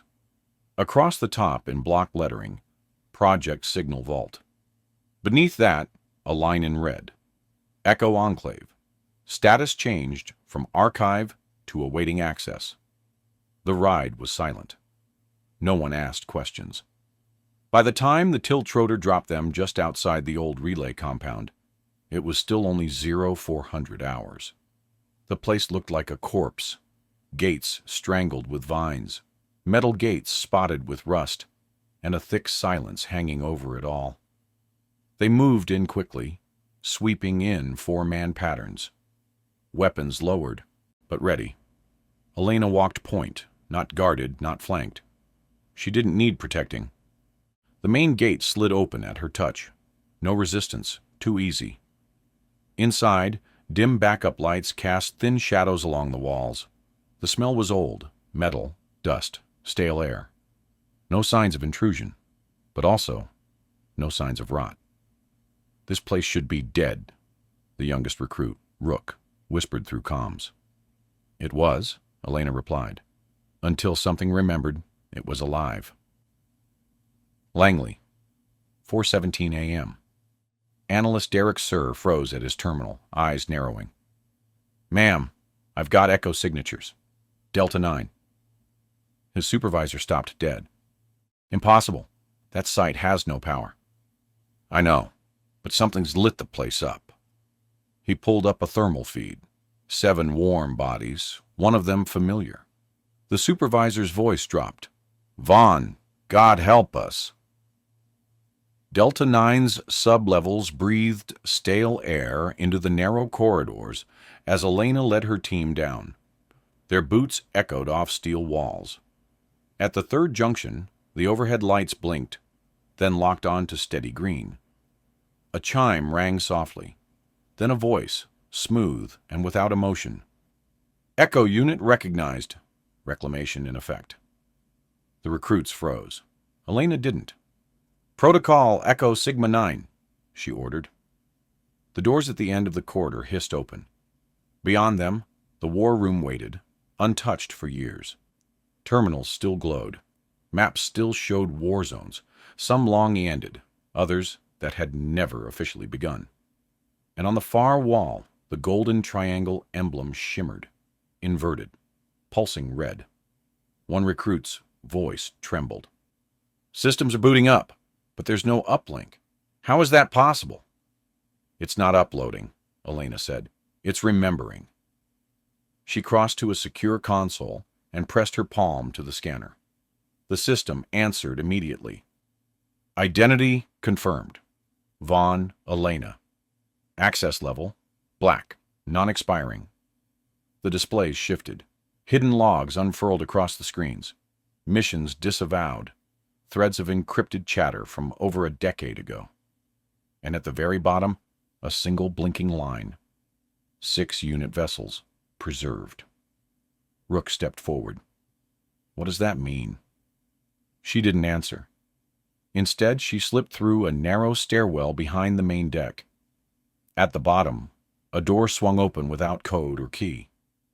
The room inside held 6 vertical chambers, not caskets, not cryopods, but reinforced vaults. Each bore a name. Ghost, Lynx, Vector, Caliber, Atlas, Warden. I thought the others were lost, she murmured. She touched the panel marked Warden. You waited longer than the rest. Ash, another recruit, stepped up beside her. Are those bodies? No, Elena said. They're legacies, tools, memories, everything Echo couldn't risk destroying. One by one, she brought them online. The floor trembled as the facility's dormant systems stirred. Outside, ancient signal towers lit for the first time in 14 years. Pentagon, Secure Events Office. A red phone rang. A general lifted the receiver, his face already pale. Yes, Echo Zero is reactivating hardware we swore was untraceable. They've awakened Delta's command AI. No, it was never dismantled. Just sleeping. And now, it's learning again. Back in Delta 9, Elena turned to her team. Now you've seen it. Echo wasn't built to last. It was built to survive collapse. And now it's waking up to finish what we never could. Why us? Rook asked. Because you're here. Because when everything went silent, you stayed. That's the only test Echo ever cared about. The recruits nodded. The air felt heavier. Above them, the main display changed. Echo 0, reclaimed. Phase 3, incoming. It begins again, Elena whispered. Outside, the sun still hadn't broken the tree line. The relay towers rotated slowly, sensors groaning as they came alive. Cameras scanned empty sky. Radar dishes swept invisible horizons. Echo 0 was listening again. Inside, Elena watched the central hub's screens flicker faster, merging old battlefield data with fresh streams. The recruits manned stations without needing orders. They didn't understand the whole picture, but they understood the weight of it. Rowan arrived just before 0600, striding through the blast doors with a satchel and a frown. "You know what's happening, don't you?" Elena nodded. "It's putting itself back together, and building things it was never supposed to build." Rowan placed the satchel on a table, unzipped it, and spread out printed files. "Command wants it shut down. Total breach protocol. They'll strip your clearance, declassify your record, and paint you as rogue." She didn't flinch. Let them. Meanwhile, 900 meters away, in a cold, windowless operations room, the deputy director of covert systems slammed her fist on a steel desk. "Get me a line to oversight. Now." Somewhere deep in the building's servers, a forgotten process came online, flagged only by a cryptic status update. Reclamation. Irreversible. And in Delta 9, the golden triangle pulsed once more, like the heartbeat of something that had just decided to wake up for good. The room hummed with a low, constant vibration, as if the air itself could sense what was happening. "She's overriding dead protocols," one analyst said, barely above a whisper. "She's reanimating cold systems we swore would never breathe again." The director's jaw tightened. "We buried this program for a reason." Another voice, uneasy but honest, cut in. "But it's working."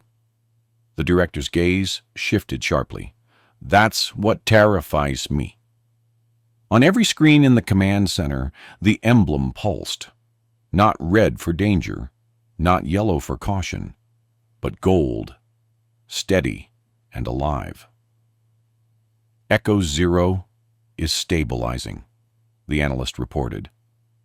"And whatever she's building," someone else murmured, "it's coherent." The director swallowed hard. God help us. Inside the heart of Delta 9, Elena Vaughn stood before her assembled team.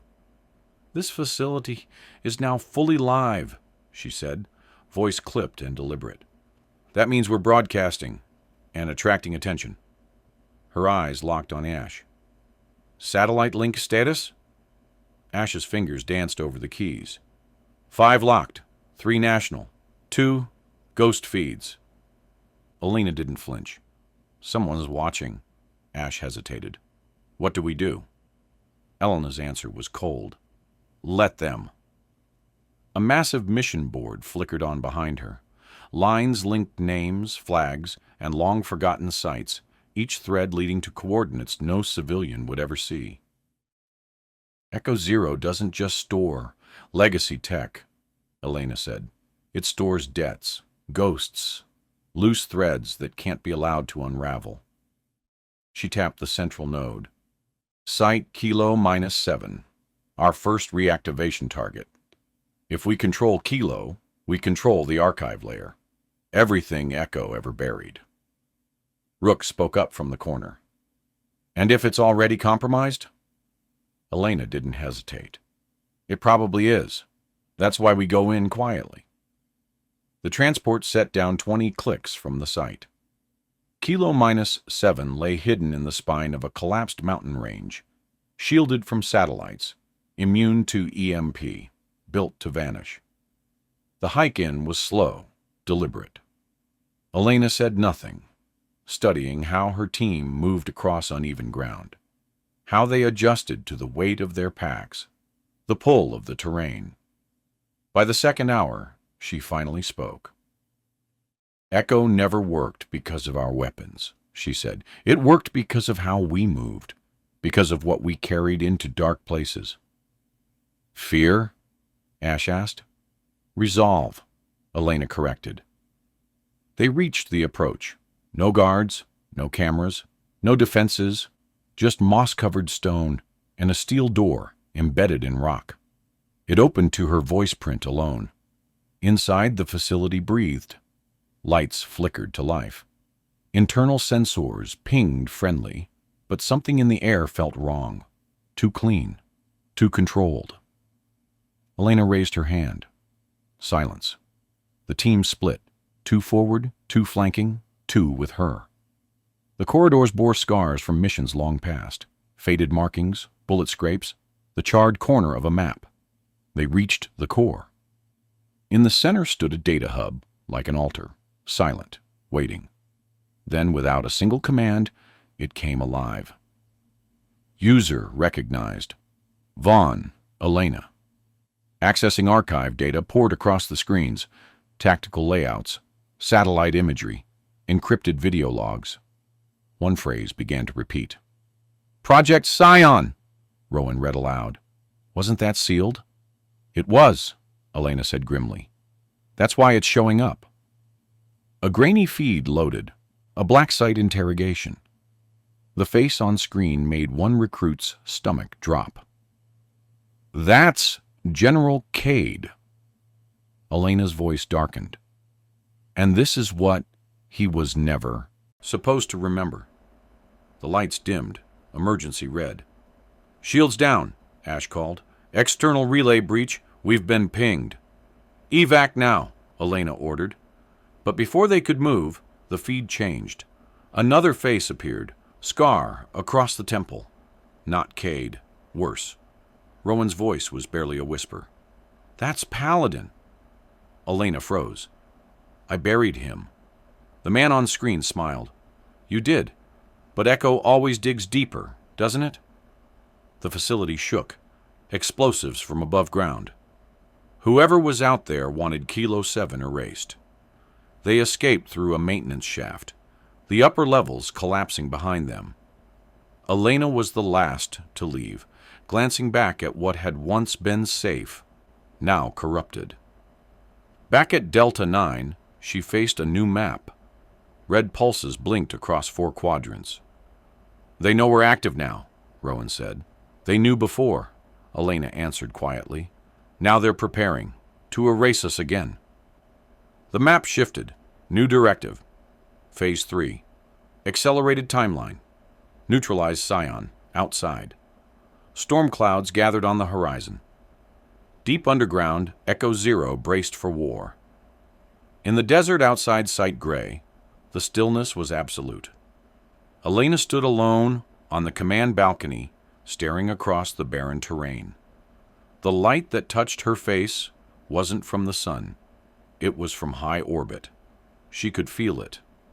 The way a soldier feels a rifle's crosshairs. Echo Zero had been noticed, and not by allies. Behind her, the war room erupted, screens flashing red, names being scrubbed, files re-encrypted. The first shots of a digital war had already been fired. Rowan entered, voice steady but urgent. "Scion's agents have moved.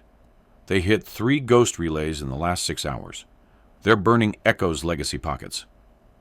"How many did we lose?" 3, maybe 4, including the Venice Vault. Elena stayed silent for a long beat. "Prepare the plane. We're going to Site Lambda." Rowan blinked. That place was buried. So was I. Site Lambda existed on no map. The last time Elena walked its corridors, her name carried rank, not whispers. It was where Echo trained its shadows, the recruits too sharp for conventional battlefields. The transport touched down on a cracked slab of concrete swallowed by vines. No personnel, no radio signals, only the silence of a place history had chosen to forget. Inside, The lights flickered on reluctantly, as if disturbed from a long sleep. Elena moved through rows of empty chairs, their dust patterns marking the years. The air smelled faintly of oil and iron, a place where plans had been made and never spoken of again. Somewhere deep within these walls, she knew, were the tools to either save Echo Zero or burn it to the ground. She was forcing life back into systems long thought dead. Code buried for decades began to hum again under her command, reawakening functions nobody dared touch. The program had been sealed away for a reason. Too volatile, too unpredictable, but it was working. And that was what unnerved the control room most. On every monitor, the insignia glowed, not the crimson of danger, nor the yellow of caution, but a muted gold. Echo Zero is stabilizing, one of the analysts murmured. It's organized. The director's voice was low. God help us. Inside Delta 9, Elena briefed her squad. This facility is fully live now, she said, eyes sweeping over their faces. That means it's sending out a signal, and it's being noticed. Ash, satellite link? He tapped keys quickly. 5 feeds, 3 domestic, 2 ghost. Good, Elena replied. Let them watch. A mission board came alive before them, webbing lines between long-forgotten locations and names that hadn't been spoken aloud in years. In the center pulsed the coordinates for Kilo 7. Our first reactivation site, she said. Control Kilo, and we control the archive layer, everything Echo ever buried. Rook's voice was wary. And if it's compromised? It probably is, Elena said flatly. That's why we go in quiet. The drop-off point was 20 clicks from target. Kilo 7 sat hidden in the spine of a collapsed mountain range, shielded from eyes in the sky and immune to EMPs. As they hiked in, Elena observed without speaking, watching how her team handled uneven ground, unscouted approaches. By the second hour, she spoke. Echo never worked because of its weapons, she said. It worked because of the way we moved through dark places, what we carried inside. Fear? Ash asked. Resolve, she corrected. The site's exterior was unguarded. Stone, moss, and a steel hatch built into the mountain. It opened to her voice print. Lights flickered on. Sensors registered them as friendly, but the air was wrong, too clean, too prepared. Vaughn gestured for silence. Splitting into formation, they advanced. The walls still bore scars from past missions, marks, bullet traces, a charred fragment of a map. At the core, they found the data hub, dormant like a shrine. Without command, it came to life. User recognized. Vaughn, Elena. Accessing archive data streamed. Satellite shots, layouts, recordings. One name repeated. Project Scion, Rowan read aloud. Wasn't that shut down? It was, Elena replied. That's why it's back. A grainy interrogation video loaded. On screen, General Cade. This, Elena said, is what he was never meant to remember. The lights snapped to red. Shields down, Ash called. We've been breached. Evac, Elena ordered. But before they moved, the feed changed again. A scarred face appeared. Rowan went pale. Paladin. Elena froze. I buried him. The man smiled. You did, but Echo digs deep. Explosives thundered from above. The team escaped through a maintenance shaft, the mountain swallowing the facility behind them. Elena was last to leave, pausing for a final glance at what had once been secure and was now poisoned. Back at Delta 9, a new map blinked with red pulses.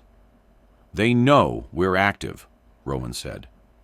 They knew before, Elena whispered. Now they're getting ready to erase us again. The screens updated, Phase 3. Accelerated objective. The desert outside Site Gray lay still as death. Elena stood on the command balcony, the cold light from orbit pinning her like a rifle's sight. Behind her, the war room seethed, files disappearing, systems locking down. The digital war had started before any shot.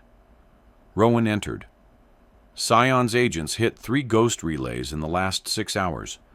Venice Vault's gone. Elena's jaw tightened. Prep the plane. We're going to Site Lambda.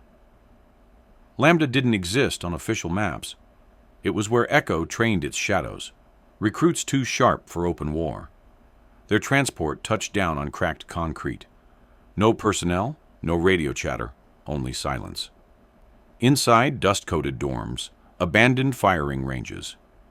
Ash and Rook followed her to the inner chamber, an octagonal black room with a lone terminal. She keyed in the code. The machine groaned awake. Echo node confirmed. Clearance, black. Initiating Scion trace.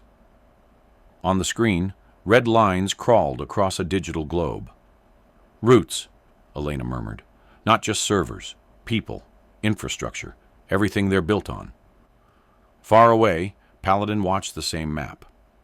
She's tracing us. Shut it down? His aide asked. Let her look, Paladin said. Let her believe she's ahead. Back in Lambda, Elena dismissed her team and opened a locked file, Dossier 47.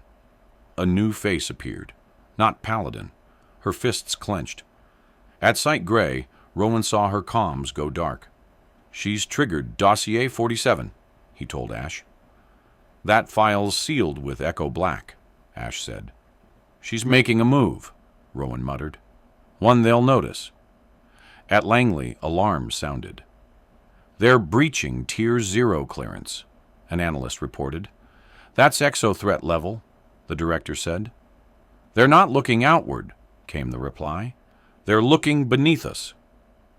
2 hours later, Elena emerged from Lambda with a drive in hand. To Ash, clean room, no network. To Rook, facial match this. I want the man behind Scion. Not Paladin? Rook asked. He's a blade. I want the hand. The match came after 20 hours. Someone in the highest circle of government. Rowan read the name aloud. Elena's expression hardened. Of course, we move at dawn. Langley was impenetrable, unless you knew about Delta 12, the abandoned tunnel complex beneath it. Elena's convoy set out at 0400. 2 decoys, 1 real transport. Inside, no insignia, just matte black gear and silence. The tunnel reeked of old air. Motion sensors blinked but didn't trigger. Their path ended at a corridor, locked behind biometric clearance. Elena placed her hand on the panel. Access granted. Inside waited Director Clarence Ward, Scion's true architect. Calm, expectant. They said you died in Beirut, he said. I almost did, Elena replied. I signed the order to end your program. I read it, she said. Abandoned dorms. A firing range buried in dust. Ash and Rook trailed behind, careful not to break Elena's silence. They stepped into the inner chamber, a black octagonal room, one lonely terminal waiting in the dark. Elena typed the code by hand. The machine wheezed, coughed, then came alive. Echo node confirmed. Clearance black, initiating Scion trace. Red lines erupted across a glowing globe, weaving a spiderweb of secrets. Rook leaned in. What are those? Scion spine, Elena murmured. Not just data centers, not just people. They're roots. They run under everything. 1,000 miles away, Paladin stared at the same display. He smiled faintly. She's tracing us. The young analyst beside him swallowed hard. Kill the feed? Paladin shook his head. Number, let her look. Let her think she's in control. Back at Site Lambda, the recruits left at her signal. Elena accessed a file never meant to see daylight. Echo Black Dossier 47. A face appeared. Not Paladin. Someone higher, someone untouchable. Her fists tightened. Rowan got the alert. "She's off comms," he told Ash. "Triggered dossier 47. Ash frowned. "That file's sealed." "She's making a move," Rowan said, "and Langley's about to notice." They noticed. In the CIA's core war room, alarms rang 3 times. "They're pushing into Tier 0 clearance," an analyst said. "That's for exo-threat files," the director replied. "They're not looking outward," the analyst whispered. "They're looking under our feet." 2 hours later, Elena walked out with a drive. No markings, no backup. "To Ash," she said. "Get me a clean room." "This doesn't touch EchoNet." "Rook, run facial match. Find me the man behind Scion Paladin." "He's not the head," she said coldly. "He's the blade. I want the hand." The search took 20 hours. 3 dead ends. 1 dead analyst. Then ping. A match. A name. A man in government with clearance above top secret. Rook stared. "He's in charge of the National Intelligence Board." "Of course he is," Elena said. "We move at dawn." Langley was a fortress, but even fortresses have blind spots. Beneath it lay Delta 12, decommissioned, forgotten by design. The tunnels still breathed. 4,400 hours, 3 unmarked transports, 2 decoys, 1 real, carrying Elena Vaughn, no insignia, matte black fatigues. Every soldier inside knew this wasn't military, this was Echo, and Echo had no rules left. In the tunnels, Rowan checked his device. Signal interference in 200 meters, then blackout. "Understood," Elena said. They moved in silence, bypassing dormant sensors until they reached the biometric door. Elena placed her palm on the scanner. Access granted. Rowan blinked. "They never wiped your prints." Inside waited Director Clarence Ward, the true architect of Scion. No guards, no weapons, just calm. "You came this far," he said. "Talk." Elena entered, the door sealed behind her. "They said you died in Beirut." "I almost did," she replied. "I read the death warrant you signed." "You know why?" "You were scared of what we'd become." Ward's eyes darkened. "I was scared of what I couldn't control."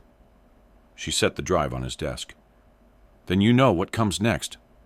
She hit play. Files decrypted. Screens filled with black sites. Human experiments. Scion's creation.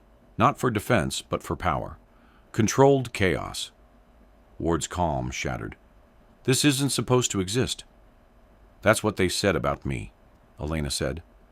He reached into his desk. She didn't stop him. A single page.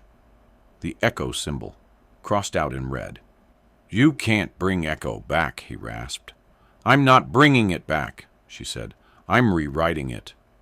She left without a shot fired. Her team closed in around her. "Extraction?" Rook asked. "Clean," she said. "You didn't kill him," Rowan noted. "His silence," Elena replied, "will scream louder than a bullet ever could." Behind them, Langley didn't burn. But it shook, and Echo 0 moved on. Rook's voice cut through the cold air. "Extraction?" "Clean," Elena replied without hesitation. Rowan glanced over his shoulder. "You didn't kill him." She shook her head. "His silence will scream louder than any bullet." Behind them, Langley didn't burn, but the ground trembled. Echo 0 moved on. The convoy slipped out of Langley airspace under a blanket of thick cloud. Elena sat alone in the back, replaying the footage from Ward's office. This wasn't just data. It was a map. Hidden in the audio, disguised as background noise, a grid began to emerge. Rook leaned closer. "Encrypted inside the echo of the file." "Yes," Elena said. "Ward wanted us to find this. He planted it." Rowan frowned. "A trap?" Elena's eyes narrowed. "A dare!" Ash decrypted the overlay. Coordinates appeared. Antarctica. More specifically, a disavowed listening station near Queen Moreland. Once part of Operation Frostmark, officially shut down decades ago, unofficially turned into a black site. Scion isn't just a project, Elena explained. It's a sanctuary, a contingency. Hours later, in Echo's war room, the team gathered. Elena pulled up the Frostmark file. Buried in 98, decommissioned on paper. Off the record, one of the last places Echo never touched, until now. We move in 48 hours. Why the rush? Rook asked. Because Scion is consolidating, Elena replied. Ward was just a node, not the nucleus. Then who's at the center? Rowan pressed. The screen shifted to a grainy, faded face. Ash's voice dropped. That's impossible. She died in 2001. Elena's voice was cold. Not died, disappeared. Maris Vex, Echo's co-founder. And she's alive. The room went silent. If Vex runs Scion, Rook said slowly, this isn't just legacy warfare. No, Elena answered. It's a civil war. And we didn't start it, but we'll finish it. Antarctica, the edge of the world. Ice, wind, and nothing else. Beneath the frozen wasteland, something waited. The team moved fast. A stealth transport dropped them near Queen Moreland. No lights, no transponders, just the howl of the wind. The Frostmark facility rose from the snow like a ghost ship trapped in ice. Rowan scanned the structure. 2 heat signatures. Could be hibernation. Or bait. Then we take the hook and rip the line, Rook growled. The hatch resisted, but an override accepted Elena's credentials. Welcome back, Agent Vaughn. Inside, the facility came to life. Old systems groaning, cameras waking. A voice echoed through the walls. Agent Vaughn, you brought them further than I expected. They froze. She's watching, Ash whispered. Good, Elena said. Let her.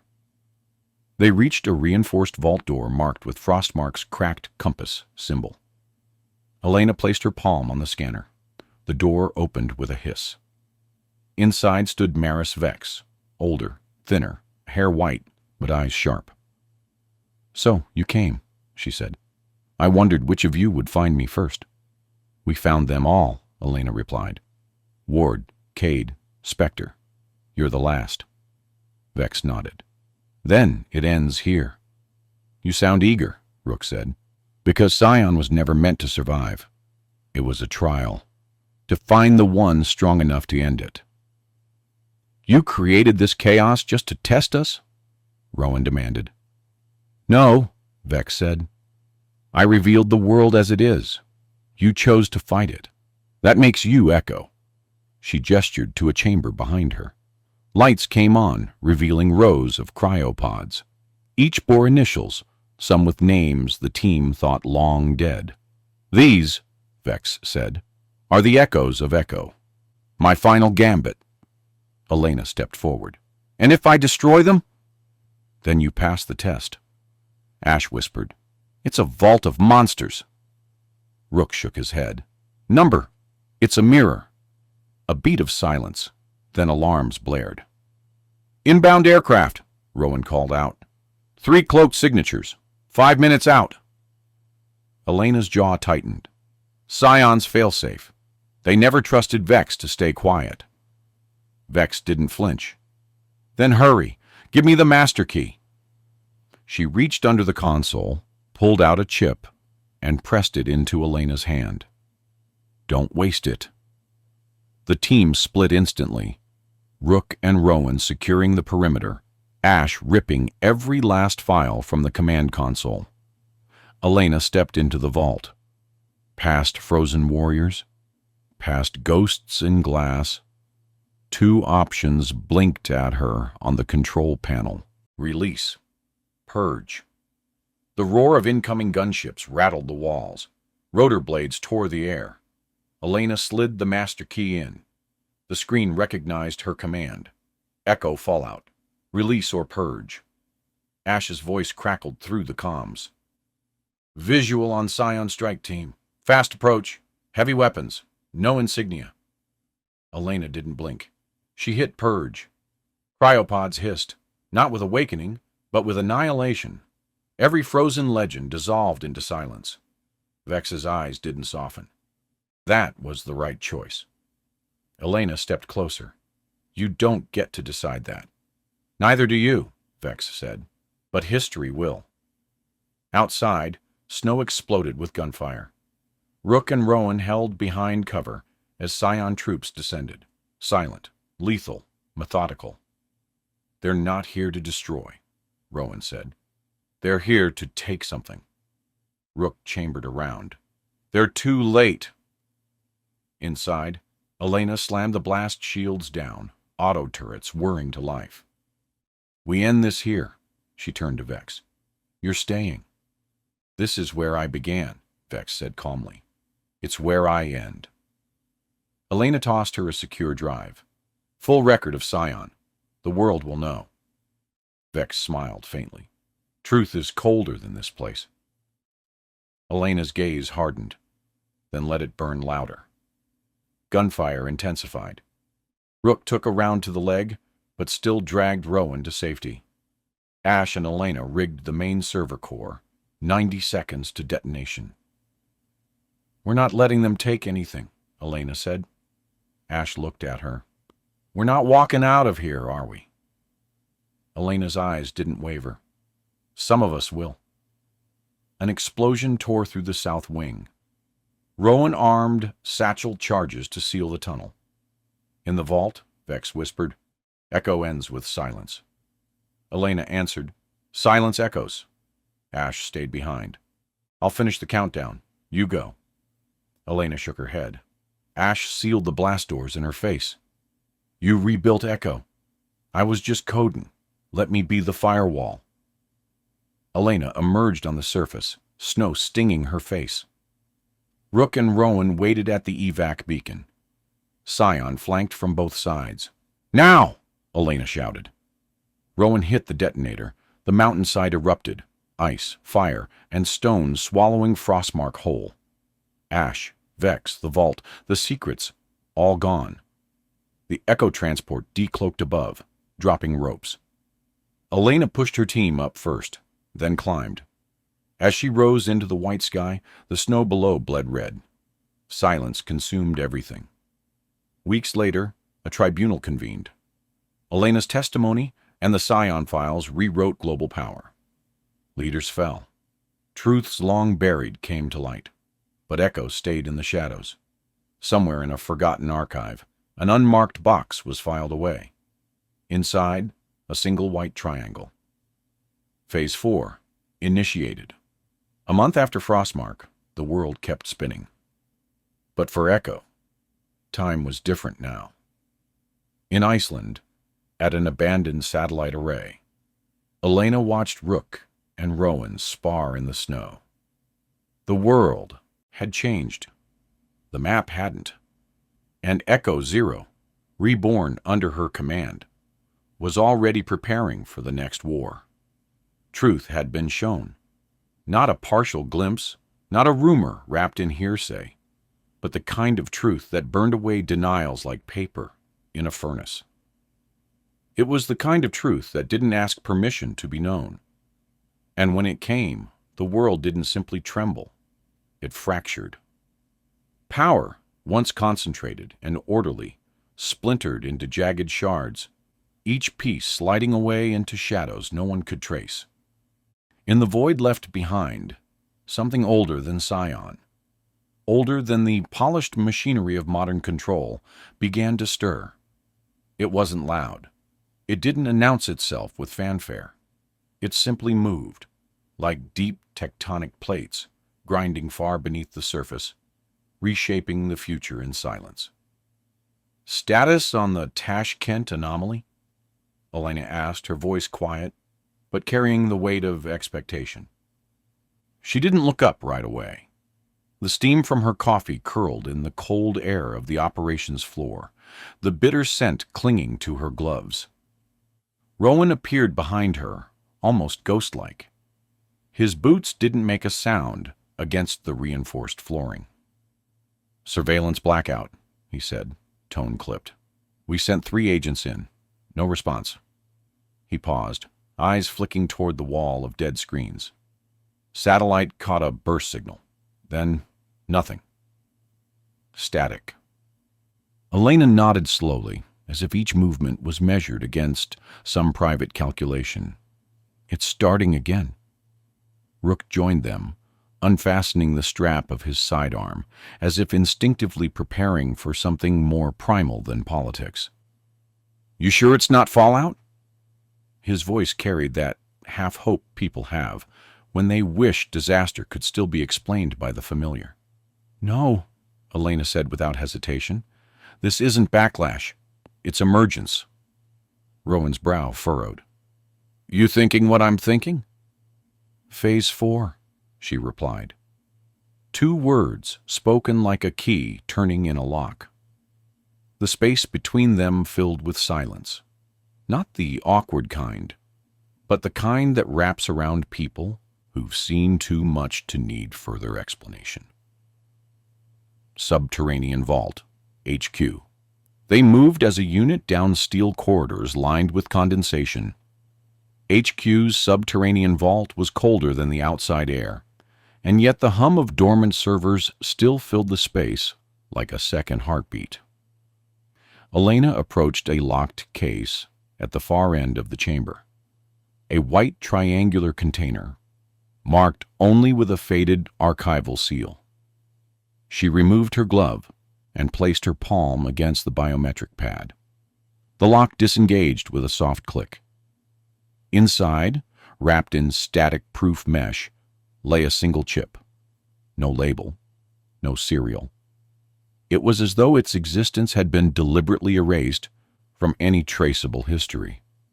She slid the chip into the console. The screen blinked once. Then, in stark red letters, Project Stiletto. Status. Classified. Rowan stepped back instinctively. "That's not in any Echo database." "That's because it predates Echo," Elena said. Her voice had dropped to a near whisper, but it carried. A burst of distortion cut through the air, then resolved into a voice, raw, fragmented, like it had traveled decades to reach them. "If you are hearing this, you have inherited a war, not of ideology, not of borders, but of perception." The voice paused, as if allowing the words to sink in. "The next frontier isn't fought with weapons. It's fought with truth." A second voice followed, warmer but heavier with exhaustion. "Ash, if you're running this file, we failed. Or won. Depends where you stand." The team exchanged looks. None of them needed to say the questions forming in their minds. The screen shifted again. "Initiating protocol. Mirror fall." Elena's expression hardened. She turned from the console. "Prep the ghost teams. Tell them we're not done." Elsewhere, in a room thousands of miles away, lit only by a single flickering bulb, a child pried open a dusty wooden box. Its label was scrawled in faded ink. Exo sign. Inside were photographs, faces of people who, according to every official record, never existed. Landscapes altered in subtle ways, as though reality had been edited. One image showed a man smiling, but the light in his eyes didn't match the light in the room. Another showed scars that didn't line up with the documented injuries of the subject. The child didn't know why their hands were shaking. A whisper moved through the air, threading itself between the shadows. "Phase 4 is not coming. It's here." Return to Frostmark.